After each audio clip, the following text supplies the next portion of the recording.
বিএনপির ভারপ্রাপ্ত চেয়ারম্যান তারেক রহমানের অর্থনৈতিক উন্নয়ন পলিসি নিয়ে গ্রিন গ্রোথ নামের একটি পাইলট প্রকল্প চালু করেছে যুক্তরাষ্ট্রের নিউ জার্সি সরকার।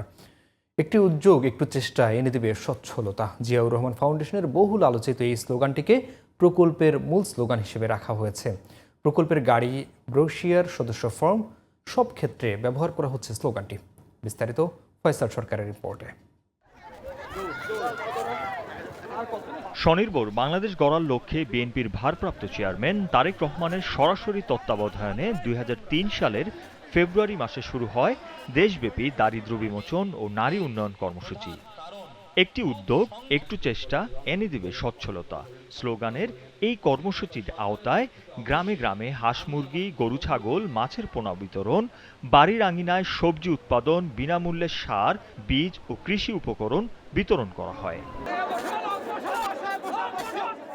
তারেক রহমানের এই কর্মসূচির আদলে যুক্তরাষ্ট্রের নিউ জার্সির আটলান্টিক সিটিতে new jersey economic development authority অর্থায়নে এবং বাংলাদেশ অ্যাসোসিয়েশন অব সাউথ জার্সির তত্ত্বাবধানে নিউ জার্সির আটলান্টিক সিটিতে ২ বছরের জন্য একটি পাইলট প্রকল্প চালু হয়েছে।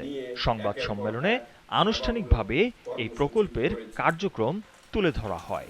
কর্মসূচির মাধ্যমে এই অঞ্চলের মানুষের সেবার সুযোগ করেছি, যা ইতিমধ্যে সর্বমহলে প্রশংসা পেয়েছে।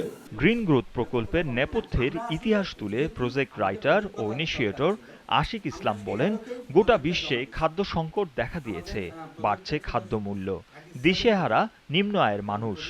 যুক্তরাষ্ট্র এর বাইরে নয়। এবং ওই প্রজেক্টে আমাদের অভিজ্ঞতা সেই আলোকে আমরা জমা দেওয়ার ফলে তাদের কাছে এই প্রজেক্টটা খুব ভালো মনে হয়েছে, যে ডাইভার্স কমিউনিটির জন্য এটা খুবই একটা ভালো project. Atlantic city mayor মার্টি small senior ফিতা কেটে গ্রিন গ্রোথ প্রকল্পের গাড়ি উদ্বোধন করেন।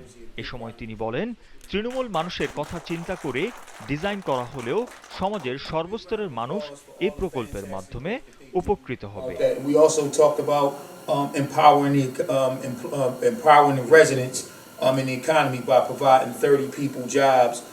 ফয়সাল সরকার, জিটিভি নিউজ।